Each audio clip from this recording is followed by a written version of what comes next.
இந்தியாவின் தேஜஸ் மார்க் 2 போர் விமானங்களுக்கான அதிநவீன F414 என்ஜின்களை தயாரிக்க அமெரிக்காவின் GE ஏரோஸ்பேஸ் HAL நிறுவனம் இடையே முழுமையான உடன்பாடு எட்டப்பட்டுள்ளது. இந்தியாவில் F414 போர் விமான என்ஜின் தயாரிப்பு தொழில்நுட்ப விவகாரங்களில் இரு நிறுவனங்களும் தற்போது ஒருமித்த கருத்தை எட்டியுள்ளன. இதனால் இந்த என்ஜின்களின் உற்பத்தி நம் நாட்டில் மிக விரைவில் தொடங்க உள்ளது. இதன் மூலம் போர் விமான என்ஜின் தயாரிப்பு தொழில்நுட்பம் பெற்ற உலகின் சில நாடுகளின் வரிசையில் இந்தியாவும் இணையும்.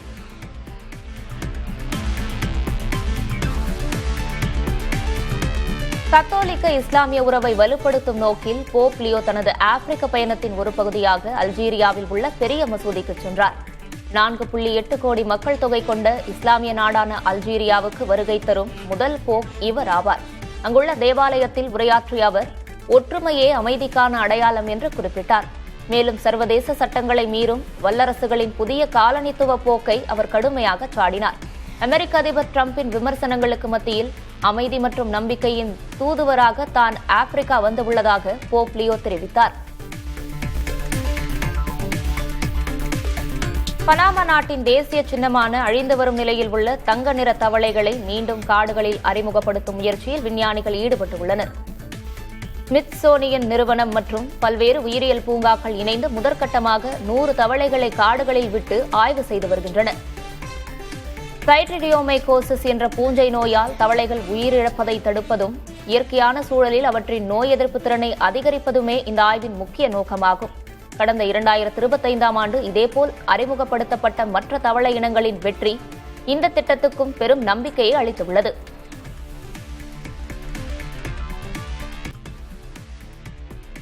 இந்தியாவின் புகழ்பெற்ற பால் உற்பத்தி நிறுவனமான அமுல் 2025-26ஆம் நிதியாண்டில் 1 லட்சம் கோடி ரூபாய்க்கும் அதிகமான விற்பனை வருவாயை ஈட்டி வரலாற்று சாதனை படைத்துள்ளது. 2024-25இல் அமுல் நிறுவனம் 90,000 கோடி ரூபாய் வருவாயை ஈட்டியது. அதனுடன் ஒப்பிடுகையில் இந்த ஆண்டு வருவாய் 11% அதிகரித்துள்ளது. குஜராத் கூட்டுறவு பால் விற்பனை கூட்டமைப்பு இதை தெரிவித்துள்ளது. குஜராத்தின் 18 மாவட்ட கூட்டுறவு சங்கங்களின் கீழ் உள்ள சுமார் 36 லட்சம் பால் உற்பத்தியாளர்களின் கூட்டு முயற்சியால் இந்த மைல்கல் எட்டப்பட்டுள்ளதாக கூட்டமைப்பு தெரிவித்தது. 1200க்கும் மேற்பட்ட தயாரிப்பு வகைகள் மற்றும் வலுவான விநியோக கட்டமைப்பு அமுலின் இந்த அபரிமிதமான வளர்ச்சிக்கு காரணமாக அமைந்துள்ளதாக கூறப்படுகிறது. சர்வதேச கூட்டுறவு கூட்டணி அமுலை உலகின் மிகச்சிறந்த கூட்டுறவு நிறுவனமாக தரவரிசைப்படுத்தியுள்ளது. அமுல் தற்போது அமெரிக்கா மற்றும் ஐரோப்பிய சந்தைகளிலும் தனது வணிகத்தை விரிவுபடுத்தியுள்ளது. மத்திய அமைச்சர் பியூஷ் கோயலுக்கு நாவடக்கம் தேவை என்று முதல்வர் ஸ்டாலின் காட்டமாக பேசியுள்ளார். வேலூர் மாவட்டம் கந்தனேரியில் தேர்தல் பரப்புரை கூட்டத்தில் திமுக கூட்டணி வேட்பாளர்களை அறிமுகம் செய்து பேசிய அவர் பாஜக தமிழ்நாட்டை பற்றி தவறாக எடை போட்டுள்ளது என்று கூறினார்.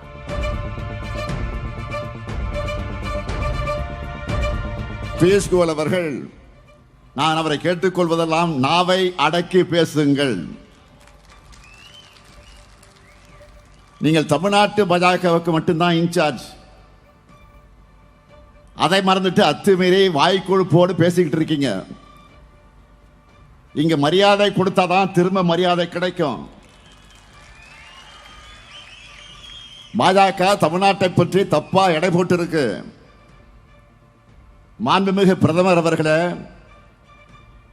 உங்க முன்னாடி கையை கட்டிக்கிட்டு அடிமையா இருக்காங்களே சிலர், அவங்கள வச்சு தமிழ்நாட்டை குறைச்சி எடை போடாதீங்க.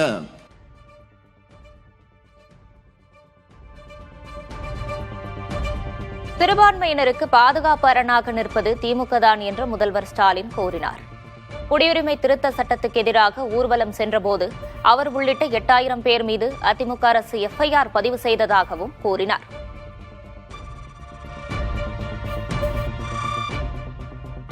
சிறுபான்மை மக்களுக்கு தேவையானதை செஞ்சு கொடுக்கிறது மட்டும் இல்ல, உங்களுக்கு அநீதி ஏற்பட்டா அங்கே பாதுகாப்பு அரணாக நிற்கிறது யாரு? நாங்க தான், திமுக தான், இந்த முத்துவேல் கருணாநிதி ஸ்டாலின் தான். குடியுரிமை திருத்த சட்டத்தை கொண்டு வந்தாங்க. ஒட்டுமொத்த தமிழ்நாட்டு மக்கள்கிட்ட கையெழுத்து வாங்கி கையெழுத்து இயக்கம் நடத்தி பாதுகாப்பு தந்தது யாரு? திமுக. இதை கண்டிச்சு இந்த ஸ்டாலின் தலைமையில் மாபெரும் ஊர்வலம் போனோம். அதுக்காக என் மேலையும் என் கூட வந்து 8000 பேர் மேலையும் FIR போட்டாங்க. போட்டது யாரு? பச்சோந்திக்கே டஃப் கொடுத்து கலர் மாறுகிறாரு அந்த பழனிசாமி தான். மதுரை மண்ணிலேயே காலடி எடுத்து வைக்க முடியாத முதல்வர் ஸ்டாலின் வீரவசனம் பேசுவதாக அதிமுக பொதுச் செயலர் எடப்பாடி பழனிசாமி விமர்சித்துள்ளார். மதுரையில் அதிமுக உள்ளிட்ட கூட்டணி கட்சி வேட்பாளர்களை ஆதரித்து பரப்புரை செய்த அவர், பழைய திமுகவை பார்க்க வேண்டியிருக்கும் என வீடியோ வெளியிட்ட முதல்வர் ஸ்டாலினை விமர்சித்து உரையாற்றினார்.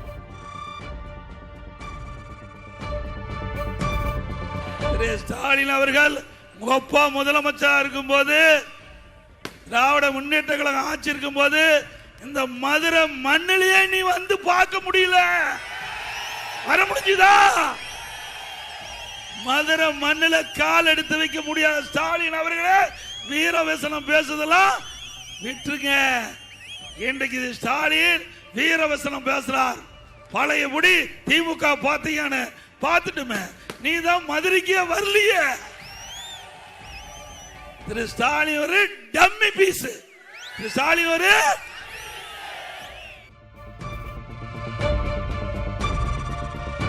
மதுரை மாநகராட்சியில் மிகப்பெரிய ஊழல் நடந்துள்ளதாக அதிமுக பொதுச் செயலர் எடப்பாடி கே பழனிசாமி குற்றம் சாட்டியுள்ளார்.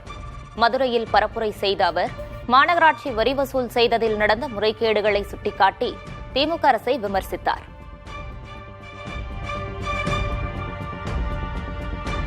மதுரையில் மிகப்பெரிய ஊழல். மக்களுடைய அடிப்படை தேவைகளை நிறைவேற்றுவதற்கு வரி வசூல் பண்றாங்க. வீட்டு வரி, கடை வரி, அப்புறம் என்ன தண்ணி வரி, போதாதுக்கு குப்பைக்கு வரி போட்டாங்க. குப்பைக்கு வரி போட்ட ஒரே அரசாங்கம் திமுக அரசாங்கம்.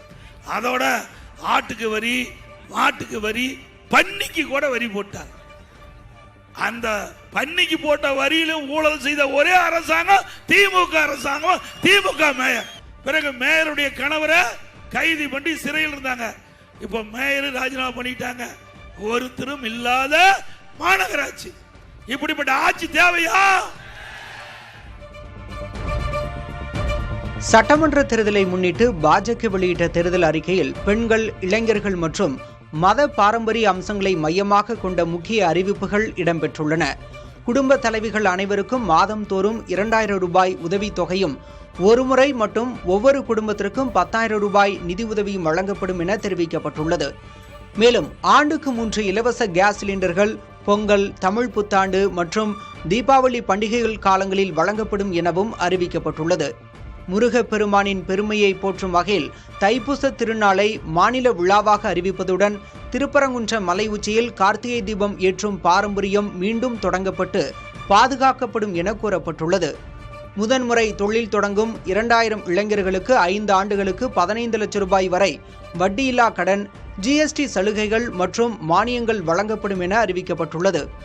மேலும் மின்சார இருசக்கர வாகனங்கள் வாங்கும் பெண்களுக்கு 25,000 ரூபாய் மானியம் வழங்கப்படும் எனவும், முதல் தலைமுறை பட்டதாரிகளுக்கு 10 லட்சம் ரூபாய் வட்டியில்லா கடன், கல்வி கடன் தள்ளுபடி மற்றும் 1 லட்சம் அரசு வேலைவாய்ப்புகள் வழங்கப்படும் எனவும் தெரிவிக்கப்பட்டுள்ளது.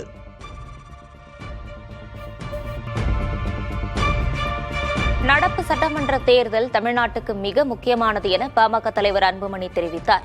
குன்னத்தில் IJK வேட்பாளர் சரண்யா அன்பழகனை ஆதரித்து பரப்புரை மேற்கொண்ட அவர், பெண்களுக்கு எதிராக உள்ள திமுக ஆட்சியை வீட்டுக்கு அனுப்ப முக்கியமான தேர்தல் இது என குறிப்பிட்டார். இந்த தேர்தலில் நாம் வெற்றி பெற்றாக வேண்டும். காரணம், தமிழ்நாட்டில் உள்ள பெண்களுக்கு பாதுகாப்பு, பெண் குழந்தைகளுக்கு பாதுகாப்பு, குழந்தைகளுக்கு பாதுகாப்பு இல்லாத ஒரு சூழல் அதை மாற்றி அமைக்க வேண்டும் என்றால் தமிழ்நாட்டின் முதலமைச்சராக எடப்பாடி பழனிசாமி வந்தாக வேண்டும். இந்தியாவில் வீட்டு வேலைகளுக்கான ஆன் டிமாண்ட் செயலிகளின் ஆதிக்கம் அதிகரித்து வருகிறது. குருகிராமைச் சேர்ந்த புரோண்டோ போன்ற நிறுவனங்கள் பெண்களுக்கு வீட்டை சுத்தப்படுத்துதல், தற்காப்பு பயிற்சிகள் வரை வழங்கி வேலைவாய்ப்பை உருவாக்குகின்றன. மணிக்கு வெறும் சுமார் 94 ரூபாய் கட்டணத்தில் கிடைக்கும் இந்த சேவையில் ஒரு தொழிலாளி ஆண்டுக்கு 4,67,000 ரூபாய் வரை வருமானம் ஈட்ட முடியும். இது இந்தியாவின் சராசரி தனிநபர் வருமானத்தை விட அதிகம் என்பது குறிப்பிடத்தக்கது. பாதுகாப்பு அம்சங்கள், சீருடை மற்றும் தொழில்நுட்ப பயிற்சியுடன் கூடிய இந்த துறை தற்போது 84,000 கோடி ரூபாய் சந்தையாக உருவெடுத்துள்ளது. பிரிட்டன் இளவரசர் ஹாரி மற்றும் மேகன் தம்பதியினர் 4 நாள் அரசுமுறை பயணமாக ஆஸ்திரேலியா வந்தடைந்தனர். மெல்போர்ன் சென்ற அவர்கள் அங்குள்ள ராயல் குழந்தைகள் மருத்துவமனைக்கு நேரில் சென்று நலம் விசாரித்தனர். விளையாட்டு, மனநலம் மற்றும் முன்னாள் ராணுவத்தினர் நலன் சார்ந்த பல்வேறு நிகழ்ச்சிகளில் அவர்கள் பங்கேற்க உள்ளனர். கடந்த 2020ஆம் ஆண்டு அரச குடும்ப பொறுப்புகளிலிருந்து விலகி அமெரிக்காவில் குடியேறிய பிறகு இந்த தம்பதியினர் மேற்கொள்ளும் முக்கியமான ஆஸ்திரேலிய பயணம் இதுவாகும். தலைமை தேர்தல் ஆணையர் ஞானேஷ்குமாரின் கடந்த கால சொத்து விவரங்களை வழங்க மத்திய அரசு மறுப்பதாக திரிணாமுல் காங்கிரஸ் எம்பி சாஹித் கோகலே குற்றம் சாட்டியுள்ளார். IAS அதிகாரியாக ஞானேஷ்குமார் தாக்கல் செய்த சொத்து விவரங்கள் மத்திய அரசின் பணியாளர் மற்றும் பயிற்சித்துறையின் இணையதளத்திலிருந்து மர்மமான முறையில் நீக்கப்பட்டுள்ளதாக அவர் சாடியுள்ளார். இது தொடர்பான RTI மனுவிற்கு தனிப்பட்ட தகவல் என கூறி அரசு பதிலளிக்க மறுத்துவிட்டதாக தெரிவித்துள்ளார். அமித்ஷாவின் அமைச்சகத்தில் பணியாற்றியவர் தேர்தல் ஆணைய பணிக்கு வந்த பின் அவரது சொத்து விவரங்கள் ரகசியமாக மாற்றப்படுவது எதை மறைக்க என சாஹித் கோகலே கேள்வி எழுப்பியுள்ளார்.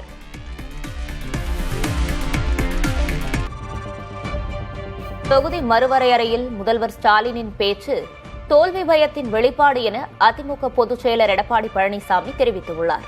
திண்டுக்கல்லில் பேட்டியளித்த அவர் பெண்களுக்கு 33 விழுக்காடு இடஒதுக்கீடு கிடைப்பதை ஸ்டாலினால் ஜீரணிக்க முடியவில்லை எனவும் கூறினார்.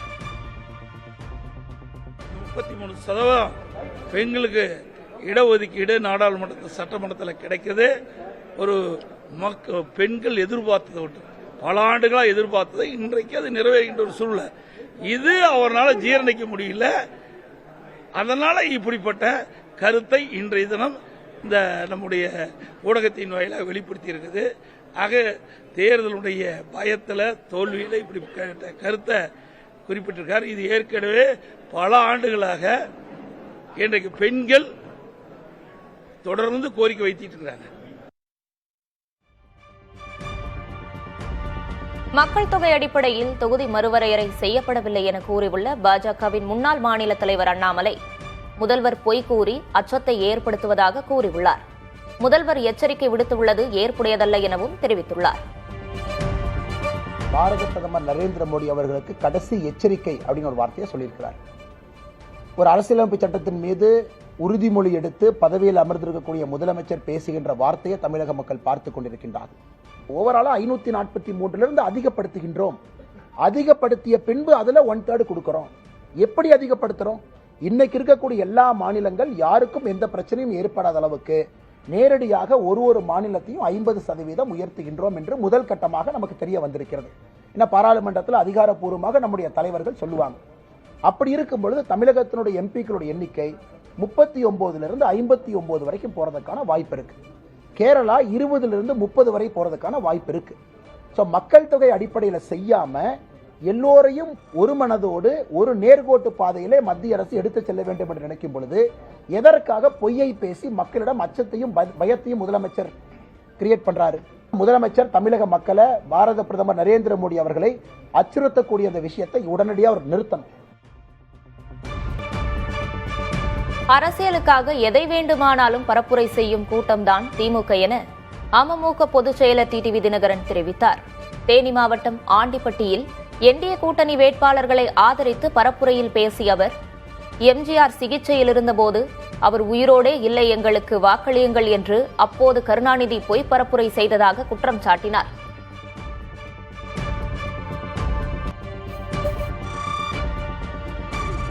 மும்மொழிக் கொள்கை மூலம் ஹிந்தியை திணிக்க மத்திய அரசு முயற்சிப்பதாக துணை முதல்வர் உதயநிதி ஸ்டாலின் குற்றம் சாட்டியுள்ளார். கன்னியாகுமரி மற்றும் நாகர்கோவில் திமுக வேட்பாளர்களையும் பத்மநாபபுரம், குளச்சல், விளவங்கோடு, கிள்ளியூர் தொகுதியில் போட்டியிடும் கூட்டணி கட்சி வேட்பாளர்களையும் ஆதரித்து பரப்புரை மேற்கொண்ட அவர் மத்திய அரசை விமர்சித்து பேசினார். கடந்த 5 வருஷம் ஒன்றிய பாஜக அரசு நம்முடைய தமிழ்நாட்டுக்குன்னு ஏதாவது நிதி ஒதுக்கி இருக்காங்களா? நம்ம கேட்கிற திட்டங்கள் கொடுக்கறாங்களா? எந்த திட்டமும் கிடையாது, எந்த நிதியும் கிடையாது. நமக்கு வர வேண்டிய கல்வி நிதியை நிப்பாட்டி வச்சிருக்காங்க. கல்வி நிதி இன்னும் கொடுக்கல. மும்மொழி கொள்கையை ஒத்துக்கிட்டாதான் கல்வி நிதியை கொடுப்போம்னு சொல்றாங்க. மும்மொழி கொள்கை என்னன்னா மீண்டும் அதுல ஹிந்தி திணிப்பு இருக்கு. அதனாலதான் நம்முடைய முதலமைச்சர் சொல்லிட்டாரு, நான் எந்த காலத்திலயும் மும்மொழி கொள்கையை தமிழ்நாட்டுக்குள்ள அனுமதிக்க மாட்டேன்னு நம்முடைய முதலமைச்சர் அவர்கள் சொல்லிட்டாங்க. மக்களவையில் மகளிருக்கு 33% இடஒதுக்கீடு வழங்கும் திட்டத்துடன் தொகுதிகளை 850ஆக அதிகரிக்கும் மசோதாக்களை மத்திய அரசு அறிமுகப்படுத்த திட்டமிட்டுள்ளது. நாடாளுமன்ற சிறப்பு கூட்டத்தொடரில் இந்த மசோதாக்கள் தாக்கல் செய்யப்படும் என அதிகாரிகள் தெரிவித்துள்ளனர். தற்போது 543 உறுப்பினர்கள் கொண்ட மக்களவையை 850 தொகுதிகளாக விரிவாக்கும் திட்டத்துடன் அதில் 33% மகளிருக்கு ஒதுக்கப்படும் என கூறப்பட்டுள்ளது. வியாழக்கிழமை தொடங்கும் 3 நாள் சிறப்பு கூட்டத்தொடரில் இந்த மசோதாக்களை நிறைவேற்ற மத்திய அரசு திட்டமிட்டுள்ளது. நாடாளுமன்ற மற்றும் சட்டமன்றங்களில் மகளிர் இடஒதுக்கீடை கொண்டு வருவது மூலம் இந்திய ஜனநாயகம் மேலும் துடிப்பானதாகவும் வலுவானதாகவும் மாறும் என பிரதமர் மோடி தெரிவித்திருக்கிறார். மகளிர் இடஒதுக்கீடு குறித்த சட்ட திருத்தம் நாடாளுமன்றத்தில் நிறைவேற்றப்பட இருக்கும் நிலையில் இந்திய பெண்களுக்கு பிரதமர் மோடி கடிதம் ஒன்றை எழுதியிருக்கிறார். அதில் கொள்கை மற்றும் முடிவெடுக்கும் செயல்பாடுகளில் பெண்கள் முனைப்புடன் பங்கேற்கும் போது இந்தியாவை வளர்ந்த நாடாக்கும் முயற்சி மேலும் வலுப்பெறும் என்று பிரதமர் குறிப்பிட்டார்.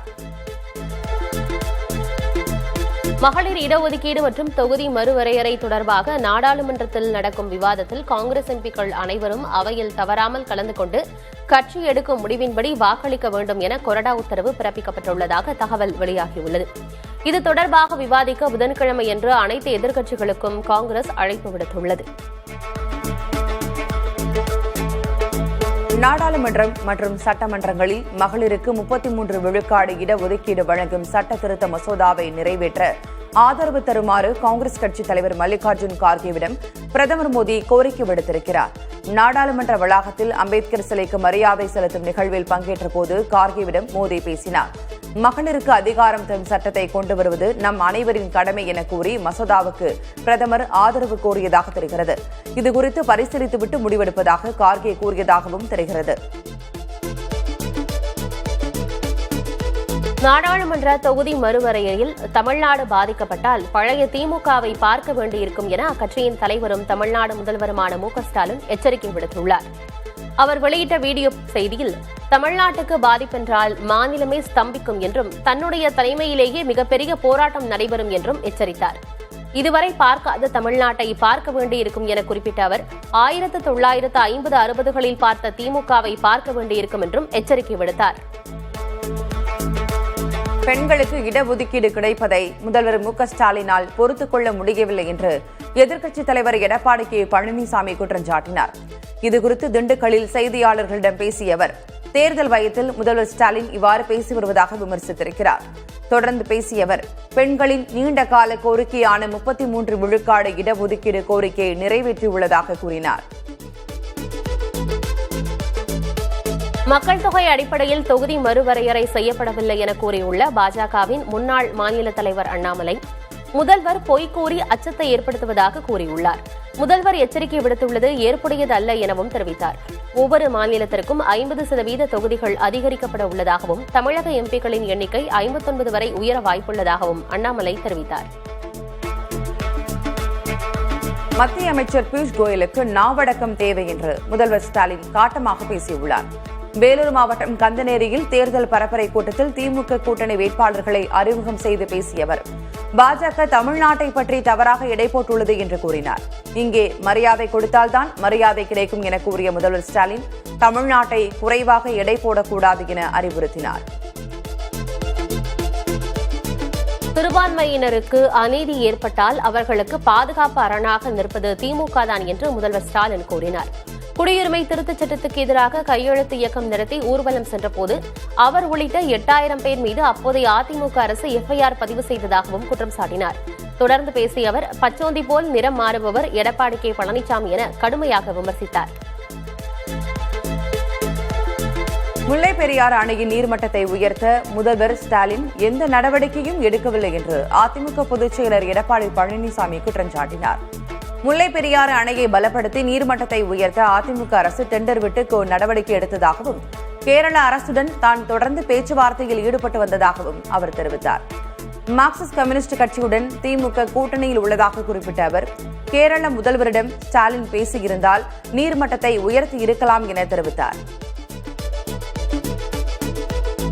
முன்னாள் முதல்வர் ஓ பன்னீர்செல்வத்தின் சொந்த மாவட்டமான தேனியில் பரப்புரை மேற்கொண்ட அதிமுக பொதுச் செயலர் எடப்பாடி பழனிசாமி அவரை புறக்கணிக்கும் வகையில் பேசினார். அதேவேளையில் ஓ பன்னீர்செல்வத்தின் பெயரை குறிப்பிடாமல் அவர் எங்கிருந்தாலும் வாழ்க என வாழ்த்தும் தெரிவித்தார். இந்த மண்ணில் இருந்தவர் வேறு பக்கம் சென்றுவிட்டதாக குறிப்பிட்ட எடப்பாடி பழனிசாமி, நம்மை விட்டு சென்றாலும் எங்கிருந்தாலும் வாழ்க என தெரிவித்தார். அண்ணன் மேல் உள்ள பாசத்தின் காரணமாக காரைக்குடியில் தாவேக தலைவர் விஜய் பேசாமல் சென்றிருக்கலாம் என்று நாம் தமிழர் கட்சி ஒருங்கிணைப்பாளர் சீமான் புதிய தலைமுறைக்கு அளித்த பிரத்யேக பேட்டியில் கூறினார். திருப்பரங்குன்றத்தில் தீபம் ஏற்ற நடவடிக்கை எடுக்கப்படும் என்ற பாஜகவின் தேர்தல் வாக்குறுதி குறித்தும் அவர் பதிலளித்து பேசினார். கடவுள் மதம் பற்றி மட்டுமே தொடர்ந்து பேசும் பாஜக எப்போது மண்ணை பற்றி பேசும் என கேள்வி எழுப்பினார்.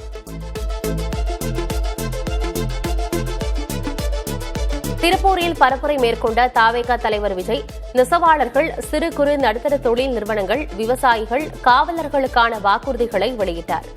5 அல்லது அதற்கு மேற்பட்ட ஆண்டுகள் பணியாற்றிய தற்காலிக பணியாளர்கள், ஆசிரியர்கள் பணி நிரந்தரம் செய்யப்படுவார்கள் என்று அறிவித்தார்.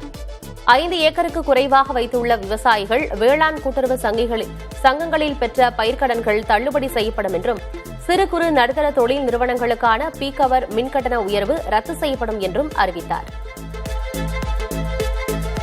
திருப்பூரில் தாவேக தலைவர் விஜய் பரப்புரை கூட்டத்தில் வேட்பாளர் சுகுமார் மயங்கி விழுந்ததால் பரபரப்பு ஏற்பட்டது. பெருமாநல்லூரில் விஜயை காண ஆயிரக்கணக்கானோர் திரண்டிருந்தனர். வெயிலின் தாக்கம் அதிகமாக இருந்த காரணத்தால் 7 பெண்கள், கோவையின் சூலூர் தொகுதி வேட்பாளர் உட்பட 12 பேர் அடுத்தடுத்து மயங்கி விழுந்தனர். தொடர்ந்து மயங்கியவர்களுக்கு தொண்டர்கள் உடனே முதலுதவி சிகிச்சை அளித்து குடிநீர், ORS வழங்கி நிலையை சரி செய்தனர். மும்மொழி கொள்கை மூலம் ஹிந்தியை திணிக்க மத்திய அரசு முயற்சிப்பதாக துணை முதல்வர் உதயநிதி ஸ்டாலின் குற்றம் சாட்டியுள்ளார். கன்னியாகுமரி, நாகர்கோவில், பத்மநாபபுரம், குளச்சல், விளவங்கோடு, கிள்ளியூர் தொகுதி வேட்பாளர்களுக்கு ஆதரவாக பரப்புரை மேற்கொண்ட அவர் மத்திய அரசை விமர்சித்து பேசினார். மும்மொழி கொள்கையை ஏற்றால்தான் கல்வி நிதி என மத்திய அரசு கூறுவதாகவும், அதன் மூலம் ஹிந்தியை திணிக்க மத்திய அரசு முயற்சிப்பதாகவும் தெரிவித்தார். ஹிந்தி திணிப்பு உள்ளதாலேயே மும்மொழி கொள்கையை திமுக அரசு ஏற்கவில்லை என முதல்வர் ஸ்டாலின் கூறினார். தமிழகத்தில் சட்டமன்ற தேர்தல் பரப்புரை தீவிரமாக நடைபெற்ற நிலையில் திமுகவுக்கு ஆதரவாக டெல்லி முன்னாள் முதல்வரும் ஆம் ஆத்மி கட்சியின் தேசிய ஒருங்கிணைப்பாளருமான அரவிந்த் கெஜ்ரிவால் வரும் 20ஆம் தேதி சென்னையில் தேர்தல் பரப்புரை மேற்கொள்ள இருக்கிறார். இதற்கான அறிவிப்பை அக்கட்சியின் தேசிய தலைமை தற்போது வெளியிட்டிருக்கிறது. 20 மற்றும் 21 ஆகிய 2 நாட்கள் திமுகவுக்கு ஆதரவாக தமிழகத்தில் அவர் தேர்தல் பரப்புரை மேற்கொள்ள உள்ளதாக தெரிவிக்கப்பட்டிருக்கிறது. பெரம்பூரில் தோல்வி உறுதி என்பதால்தான் விஜய் திருச்சி கிழக்கிலும் போட்டியிடுகிறார் என்று விசிக தலைவர் திருமாவளவன் தெரிவித்தார். திருவள்ளூர் மாவட்டம் கும்மிடிப்பூண்டி திமுக வேட்பாளரை அறிவித்து பரப்புரையில் ஈடுபட்ட அவர், விஜய்க்கே தான் வெற்றி பெறுவோம் என்ற நம்பிக்கை இல்லை என கூறினார். தொடர்ந்து பேசிய அவர், திமுக பலவீனமானால் தாவேகாவுக்கு அல்ல பாஜகவுக்கு தான் லாபம் என்று கூறினார். சட்டமன்ற தேர்தலை முன்னிட்டு பாஜக வெளியிட்ட தேர்தல் அறிக்கையில் பெண்கள், இளைஞர்கள் மற்றும் மத பாரம்பரிய அம்சங்களை மையமாக கொண்ட முக்கிய அறிவிப்புகள் இடம்பெற்றுள்ளன. குடும்ப தலைவிகள் அனைவருக்கும் மாதந்தோறும் 2000 ரூபாய் உதவித்தொகையும், ஒரு முறை மட்டும் ஒவ்வொரு குடும்பத்திற்கும் 10,000 ரூபாய் நிதி உதவியும் வழங்கப்படும் என தெரிவிக்கப்பட்டுள்ளது. முருகப்பெருமானின் பெருமையை போற்றும் வகையில் தைப்பூச திருநாளை மாநில விழாவாக அறிவிப்பதுடன் திருப்பரங்குன்ற மலை உச்சியில் கார்த்திகை தீபம் ஏற்றும் பாரம்பரியம் மீண்டும் தொடங்கப்பட்டு பாதுகாக்கப்படும் என கூறப்பட்டுள்ளது. தமிழகம் திமுகவிற்கு அவுட் ஆஃப் கண்ட்ரோல் ஆகிவிட்டது என தமிழக பாஜக தலைவர் நயினார் நாகேந்திரன் தெரிவித்தார். நெல்லையில் பேசிய அவர், மக்கள் திமுகவை ஒதுக்கப் போகிறார்கள், முதலமைச்சர் மற்றும் துணை முதலமைச்சருக்கு வாழ்வா சாவா நிலை உருவாகியுள்ளது என்று கூறினார். முன்னதாக அம்பேத்கர் பிறந்தநாளையொட்டி நெல்லை சந்திப்பில் உள்ள அவரது சிலைக்கு நயினார் நாகேந்திரன் மற்றும் கூட்டணி கட்சி நிர்வாகிகள் மாலை அணிவித்து மரியாதை செலுத்தினர். பிறரை தரம் தாழ்த்தி பேசுவது திமுகவின் டிஎன்ஏவில் இருப்பதாக அன்புமணி ராமதாஸ் விமர்சித்திருக்கிறார். தஞ்சை மாவட்டம் சுவாமிமலை சுவாமிநாத கோயிலில் தரிசனம் செய்த பாமக தலைவர் அன்புமணி அதன் பின்னர் செய்தியாளர்களுக்கு பேட்டியளித்தார். அப்போது தமிழகத்தில் இதுவரை இல்லாத மோசமான ஆட்சி திமுக ஆட்சி என குற்றம் சாட்டினார். 5 ஆண்டு கால சாதனைகளை பற்றி திமுகவில் பேச முடியாததால் தரம் தாழ்த்தி பேசுவதாக விமர்சித்திருக்கிறார். தமிழகத்தில் எத்தனை முனை போட்டி வந்தாலும் அதிமுக தலைமையிலான கூட்டணியே வெற்றி பெறும் என தமாக தலைவர் ஜி.கே. வாசன் நம்பிக்கை தெரிவித்துள்ளார். ஒட்டன்சத்திரத்தில் செய்தியாளர்களை சந்தித்த அவர், பிற கட்சிகள் 2 மற்றும் 3ஆம் இடத்திற்கு சண்டையிட்டுக் கொள்வதாகவும், அதை பற்றி தங்களுக்கு கவலை இல்லை என்றும் தெரிவித்தார். தாவேக தலைவர் விஜய் தினமும் பரப்புரை செய்யவே விரும்புகிறார் எனவும், ஆனால் பிறருக்கு விதிக்கப்படாத நிபந்தனைகள் தாவேகாவுக்கு விதிக்கப்படுகிறதாகவும் அக்கட்சி பொதுச் செயலர் ஆனந்த் தெரிவித்திருக்கிறார். புதிய தலைமுறைக்கு நேர்காணல் அளித்த அவர் திடீரென அனுமதி அளிப்பதாகவும் திடீரென மறுப்பதாகவும் குற்றம் சாட்டியுள்ளார். சென்னை தியாகராய நகரில் LPF, CITU, AITUC உள்ளிட்ட 8 ஆட்டோ தொழிற்சங்க நிர்வாகிகளை திமுக அமைப்புச் செயலர் RS பாரதி சந்தித்தார். அப்போது ஆட்டோ தொழிற்சங்க நிர்வாகிகளின் கோரிக்கை மனுக்களை பெற்ற RS பாரதி அவர்களது வாழ்வாதாரம் குறித்தும் ஆலோசனை மேற்கொண்டார். பிறகு செய்தியாளர்களிடம் பேசிய அவர், திமுக மீண்டும் ஆட்சிக்கு வந்த பிறகு ஆட்டோ தொழிற்சங்கத்தினரின் கோரிக்கைகளை முதல்வர் ஸ்டாலின் நிறைவேற்றுவார் என உறுதியளித்தார். தமிழ்நாட்டின் பல்வேறு பகுதிகளில் ஒரு வாரத்துக்கு மழைக்கு வாய்ப்பு இருப்பதாக சென்னை வானிலை மையம் தெரிவித்திருக்கிறது. தெற்கு அசாம் முதல் தென் தமிழகம் வரை காற்றழுத்த தாழ்வு பாதை நிலவுவதாக வானிலை ஆய்வு மையம் கூறியுள்ளது. இதன் காரணமாக வரும் 20ஆம் தேதி வரை மேற்கு தொடர்ச்சி மலை மாவட்டங்கள், காவிரி படுகை மாவட்டங்களின் கடலோர பகுதிகள், ராமநாதபுரம் மாவட்டம் மற்றும் காரைக்காலில் லேசான மழை பொழியக்கூடும் என தெரிவித்துள்ளது. மேலும் வரும் 18ஆம் தேதி வரை உள் தமிழக மாவட்டங்களில் அதிகபட்ச வெப்பநிலையானது 2 முதல் 3 டிகிரி செல்சியஸ் அதிகரிக்கக்கூடும் என கூறியுள்ளது. அமெரிக்க அதிபர் டிரம்ப் மற்றும் இந்திய பிரதமர் மோடி ஆகியோர் சுமார் 40 நிமிடங்கள் தொலைபேசி வாயிலாக கலந்துரையாடினர். அப்போது இந்திய அமெரிக்க பொருளாதார உறவு, மேற்காசிய போர் சூழல் மற்றும் ஹோர்முஸ் நீரிணையை பாதுகாப்பாக வைத்திருப்பதன் அவசியம் குறித்து ஆலோசித்ததாக பிரதமர் மோடி தெரிவித்தார். பிரதமரை தனது சிறந்த நண்பர் என குறிப்பிட்ட டிரம்ப், நாங்கள் அனைவரும் உங்கள் மீது அன்பு கொண்டுள்ளோம் என தெரிவித்தார். மேலும் அடுத்த சில வாரங்களில் எரிசக்தி உள்ளிட்ட துறைகளில் முக்கிய ஒப்பந்தங்கள் கையெழுத்தாக வாய்ப்புள்ளதாக எதிர்பார்க்கப்படுகிறது. டெல்லி டேராடூன் பொருளாதார நெடுஞ்சாலை திட்டத்தை பிரதமர் நரேந்திர மோடி திறந்து வைத்தார். சஹாரன்பூரில் விலங்கு வழித்தடத்தை ஆய்வு செய்ததுடன் டேராடூன் பகுதியில் பொதுமக்களின் வரவேற்பை ஏற்றார். டேராடூன் அருகே உள்ள மாதாதாத் காளி கோயிலில் வழிபாடு நடத்தியதுடன் டாக்டர் BR அம்பேத்கருக்கும் மலர் அஞ்சலி செலுத்தினார். டெல்லி, உத்தரப்பிரதேசம் மற்றும் உத்தராகண்ட் மாநிலங்கள் வழியாக செல்லும் நெடுஞ்சாலை திட்டம் தற்போதைய 6 மணி நேர பயணத்தை சுமார் 2.5 மணி நேரமாக குறைக்கிறது.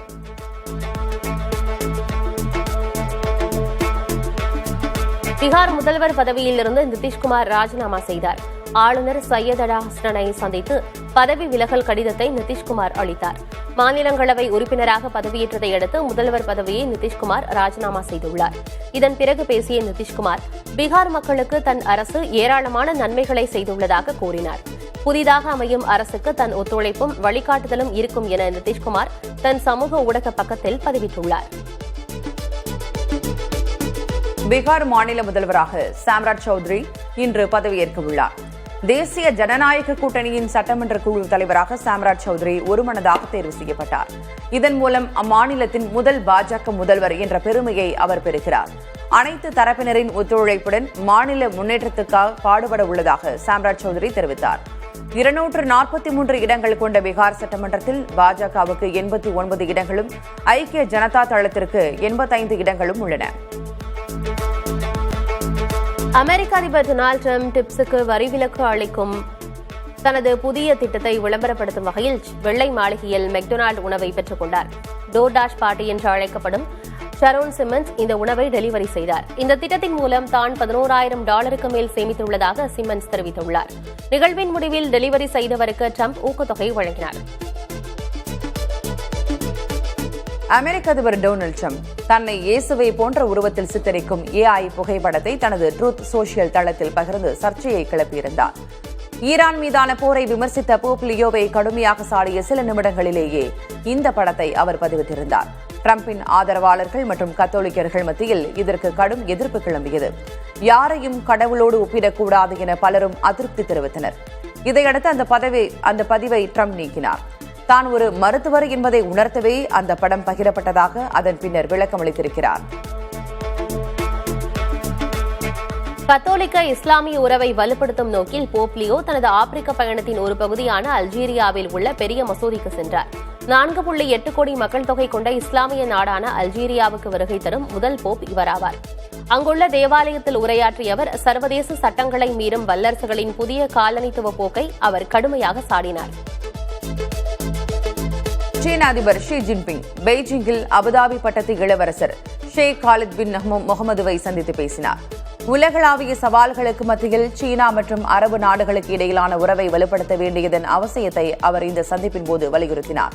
இக்கட்டான சூழலை உலகம் சந்தித்து வருவதால் இரு நாடுகளும் ஒருங்கிணைந்து செயல்பட வேண்டும் என அவர் கேட்டுக் கொண்டார். ஈரான் போர் பதற்றங்களுக்கு மத்தியில் நடைபெறும் இந்த சந்திப்பு சர்வதேச அளவில் முக்கியத்துவம் வாய்ந்ததாக கருதப்படுகிறது.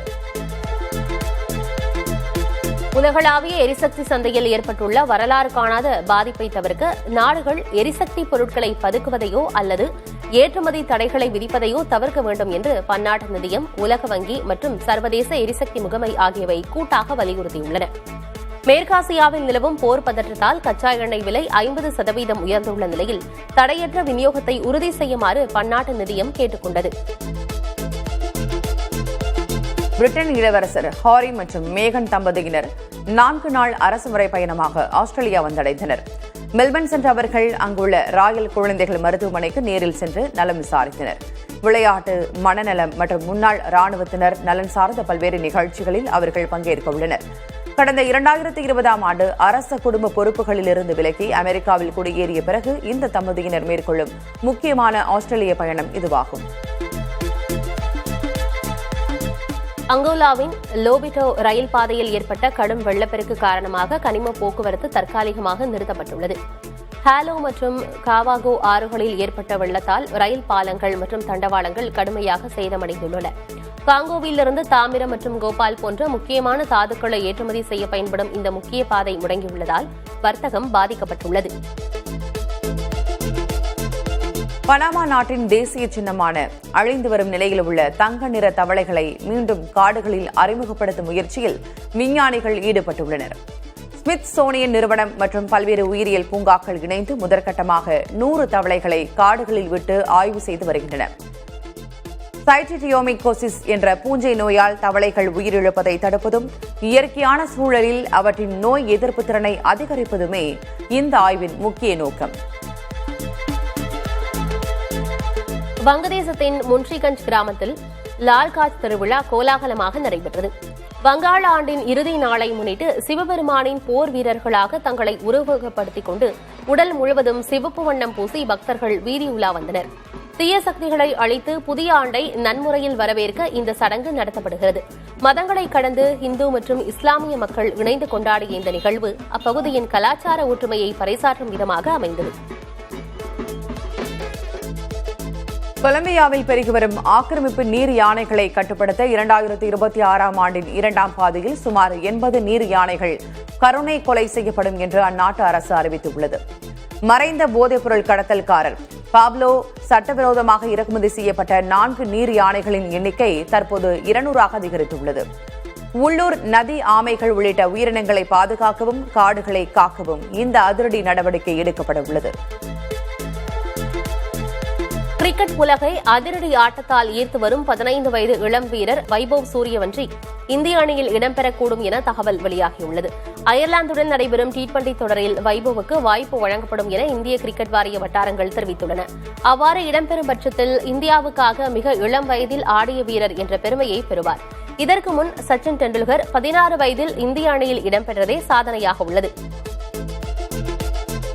மெக்சிகோவின் குவாடலஜாரா உயிரியல் பூங்காவில் தாயால் கைவிடப்பட்ட யூஜி என்ற குட்டி குரங்கு ஒரு கரடி பொம்மையை தனது தாயாக கருதி அணைத்தபடி வளர்ந்து வருகிறது. கடந்த மார்ச் மாதம் பிறந்த இந்த பட்டாஸ் வகை குரங்குக்கு போதிய அனுபவம் இல்லாத அதன் தாய் பால் கொடுக்க மறுத்துவிட்டது. தற்போது மருத்துவர்களின் கண்காணிப்பில் உள்ள இந்த குட்டிக்கு ஊட்டச்சத்து உணவுகளுடன் ஆறுதலுக்காக இந்த மென்மையான பொம்மை வழங்கப்பட்டுள்ளது. பொம்மையை விடாமல் பிடித்துக் கொண்டிருக்கும் இந்த குட்டியின் காட்சிகள் சமூக வலைதளங்களில் வைரலாகி வருகின்றன.